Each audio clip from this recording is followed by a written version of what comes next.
Hey, what up, Seekers? Welcome back. A lot of people have been asking me for the top recommended reads on mysticism. So I thought to put together a video and be able to share that with all of you. But first, I wanted to explain what's been going on here on the channel. What I've done is I've flipped the channel from like a private channel where I just get to rant about the topics which I'm interested and fascinated by to more of a public space where anybody who's both passionate and somewhat knowledgeable about the subject related to the topics which we cover here, mysticism, psychology, theology, philosophy, history, is invited to share with me those videos, and if I dig what they got, then it goes up into the channel. So we're turning this into more of a collaborative, collective effort, and I hope to see what you guys have to share. Alright, back to what I promised you, my top 10 favorite books on mysticism. I've decided in this list to not include any primary sources. So we will not be talking about the Zohar, the Enneads, the Cloud of Unknowing, the Ladder of Divine Ascent, the Corpus Hermeticum, the Nag Hammadi Library, the Bhagavad Gita, the various sutras of Buddhism, the I Ching, the Tao Te Ching. All of that is going to be in perhaps a separate video. But here we're talking specifically about secondary texts, scholarly and somewhat popular works, looking back, reflecting on different aspects of mysticism. And because I have compiled this list with the general public in mind, I've tried to find a balance between works that are scholarly yet accessible, but still ones that have some accuracy and intellectual integrity. But ones that are too specialized, I'm not going to add to this list. If you're already reading works like that, you do not need my top 10. Some of the titles here will be a bit more populist, and the others more scholarly, but I'll explain as we go along. Hang tight, don't worry. The first book is going to be from the theme of mythology. And the book I've chosen for that is from a fantastic author, Joseph Campbell. The book is called Thou Art That, Transforming Religious Metaphor by Joseph Campbell.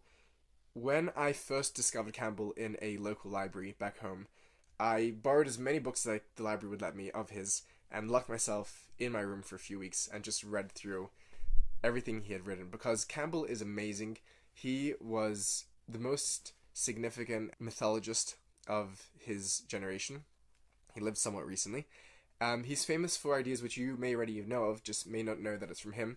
Ideas like the monomyth, the hero with 1,000 faces, the hero's journey, which he tracked this sort of motif of the hero throughout different mythologies. He has been actually consulted, and his ideas have been used in popular movies such as Star Wars. You may have heard of it. In this book, Campbell explores some religious themes and myths, predominantly from Judaism and Christianity, and he reinterprets them in the wide encyclopedic context of his knowledge of world mythology. Okay, so that is from mythology. I recommend, by the way, reading everything from Campbell. He has some great works, Hero with 1,000 Faces, The Power of Myth, a bunch of works. Go read Campbell as much as you can take, and you will not be disappointed. Okay, moving into the field of science and physics. This is a bit of a controversial pick, but what I want to give you for this read is The Tao of Physics by Fritjof Capra. I'm probably pronouncing that wrong, but that's alright. You'll find it nonetheless. Capra's book was a best-selling book of the 70s. Tons of works have been written after, trying to find connections between quantum theory and theories of mysticism. Some of them have gone far off into the field of quackery, and is definitely not something which I promote. But Capra's book was a foundation work which the rest of these works were built on, and it did not go into sort of that Deepak Chopra deep end of New Age quackery. It kind of stayed grounded and humble, which I think was important. He has this great line in the book which kind of sums up his agenda in the book, which is that science does not need mysticism, and mysticism does not need science, but humanity needs both. Check out that book. Really beautifully written, and a really great introduction to Eastern themes and to the topics in quantum physics that relate to them. Okay, staying within the sciences, but now moving from the quantum to neuroscience, there's a great book called My Stroke of Insight, which was written by a Harvard neuroanatomist, Jill Bolte. Jill tells of her story where she wakes up one morning with a full-blown deadly hemorrhage flooding the left hemisphere of her brain with blood. And she writes very beautifully about how she sort of flicks in and out, transitioning from what she calls her left and right brain consciousness, and her struggle to get to get help and survive, and the insights that she learns from it. And she creates this very beautifully personal and scholarly discussion of the left-right brain positing, and you'll see where this takes into a theory of neuromysticism.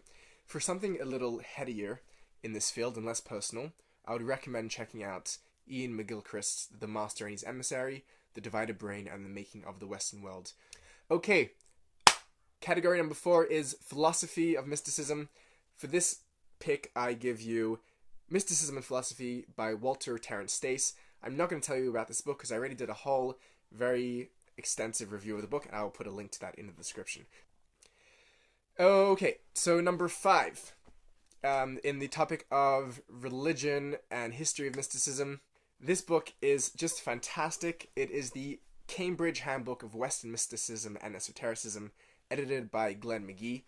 I read this in the National Library of Israel, and I did not leave until they threw me out every day so that I could finish this book. It is an outstanding survey of almost all of Western mysticism and esotericism. It introduced me particularly to one Christian mystic, Jacob Boehme, for which I'm eternally grateful to being introduced to. I love the emphasis of all the essays. It was a real dream team of scholars which they put together here, and it is a brilliant historical survey, and it covers everything from Greco-Roman mysteries all the way to the New Age in beautiful, concise depth. It goes through Pythagoras, Parmenides, and Empedocles, Plato, Plotinus, and Neoplatonism, Gnosticism, Hermeticism, Kabbalah, Sufism, Christian mysticism, Hermeticism, Gnosticism, Rosicrucianism, Jacob Boehme, Freemasonry, Swedenborg, Mesmer, Theosophy, Steiner Anthroposophy, Gurdjieff, Carl Jung, Rene Guénon and Traditionalism, and the New Age. It's just fantastic. Read it. It's worth it. Moving right along to our next subject and category, away from the West, off to Eastern religions. The number 1 pick I have is David Lloyd's Nonduality, a study in comparative philosophy. Lloyd, this is a magnificent book. Lloyd, what he endeavors to do, I believe persuasively, is he looks at the underlying major philosophical debates in the East between predominantly Advaita Vedanta Hinduism and Mahayana Buddhism, but also Taoism and yoga and Confucianism, I think, falls into the mix, where they all have quite radical different philosophies. And what he argues is that underlying all of those philosophies lies the same phenomenological experience, where essentially is, without giving too much away, is the experience of non-duality of subject and object, which can be either read as no self or all self. That's the nutshell of the book, but definitely worth reading. It is a brilliant book, and he begins by brilliantly and beautifully systematizing the different forms of non-duality in the East, the varieties of monism, if we can call it that. And he has a crack at incorporating some Western philosophers into the mix as well, Derrida, Heidegger, and others, if that's your kind of thing. But, once again, not a simple read, I will forewarn you. Moving on to our next category. Category number 7 is Jewish mysticism, and the top recommendation in this field has to undoubtedly go to Major Trends in Jewish Mysticism by Gershom Scholem, the founder of the modern academic study of Jewish mysticism. This is an absolute classic. I read this over a 9-day period. I could not get my face out of it. I was at sea, and I was completely transported between the waves and Scholem. It was just a beautiful symphony between the two. The opening chapters where he theorizes about mysticism and its relationship to religion were my favorite, and he ends the book in a very clutch fashion by telling a story about a story to wrap up his story. It's really beautiful. He covers in the book Merkava mysticism, Heichalot, Shir Kerma, Sefer Yetzirah, Sefer Abayir, Chassidi Ashkenaz, Abulafia, the Zohar, Isaac Luria, the Arizal, Shabbatinism, and Hasidic Judaism in a brilliant, breathtaking, groundbreaking scope of scholarship. A fine achievement. By the way, read everything from Scholem. Scholem is a brilliant historian and a great philosopher, in my opinion. Once you finish with Scholem, move on to his second generation. Edel is a great read to get some nuance in Scholem. Okay, category number 8. Native American Mysticism is the category, and the book I'm going to give you is The Teachings of Juan or John, I'm not sure, by Carlos Castañeda. The book was a New York Times bestseller, and along with its sequels, sold over 10 million copies just in the USA. It has been criticized that it is a work of fiction, although it's portrayed as a work of fact. It was written in 1968 as a work of anthropology, as the master's thesis of Castañeda, of his trip down to a Yaqui Indian sorcerer, Don Juan Matus, from Sonora, Mexico. Whether this book is fact or fiction does not really matter, because it is fantastic and it will pull you right out of your limited, reductionistic, materialistic world into the stars, and will make you wondering what's what, what's up and what's down. Great book. Category number 9, moving right along, is Sufism, and the book I have to pick, it was hard to pick one book, but it is Mystical Dimensions of Islam by Annemarie Schimmel.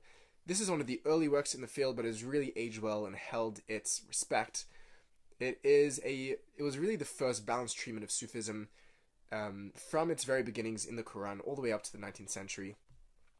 Schimmel explores the formative periods of Al-Ghazali and Al-Khalaj all the way through to Ibn Arabi, Ibn al-Farid, and Rumi. She looks at great length at forms of spiritual education, the different ways which the Muslim, from the simple to the sophisticated, would traverse the path from their ordinary lives towards an existential realization of the mystic.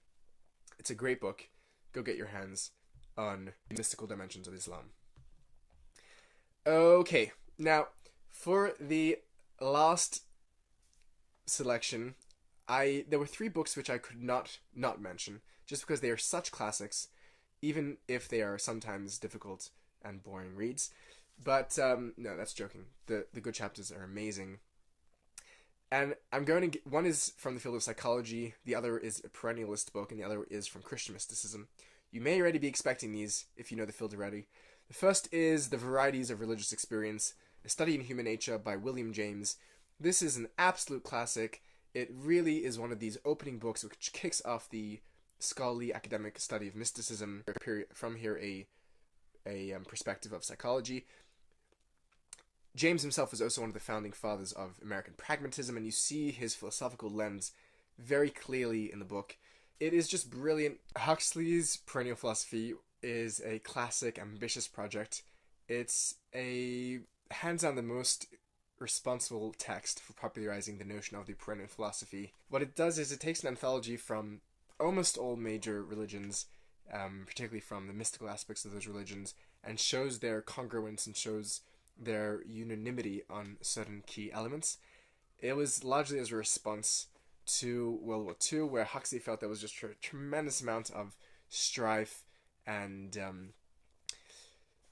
differentiation and diversion in the world, and he wanted to give some hope and unity, and that is what Huxley does very beautifully with this book.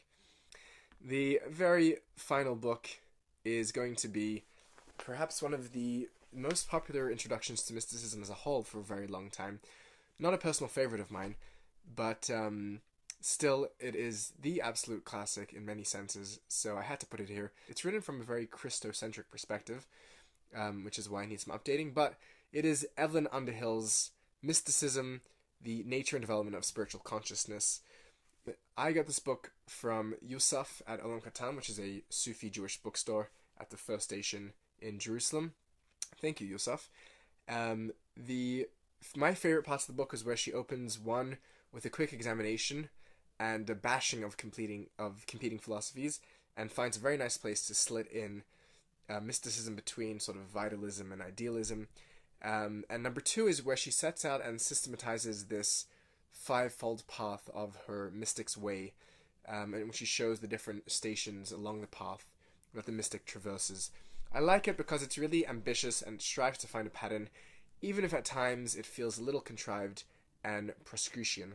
Along the read, you'll be introduced to some of the giants of Christian mysticism: Teresa of Avila, Meister Eckhart, John of the Cross, William Blake, and dozens others.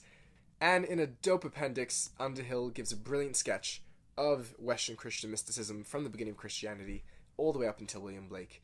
So, yes, those are my reads. There were some other reads which I'm reading right now, which perhaps should have been recommended, but because I haven't finished them, I cannot add them to the list.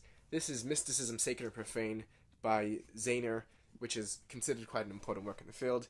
For something more philosophical, there is this one, which is Phenomenology and Mysticism by Anthony Steinbach, The Verticality of Religious Experience. This is promising to be a great read, slightly philosophical, and perhaps not a good introductory read.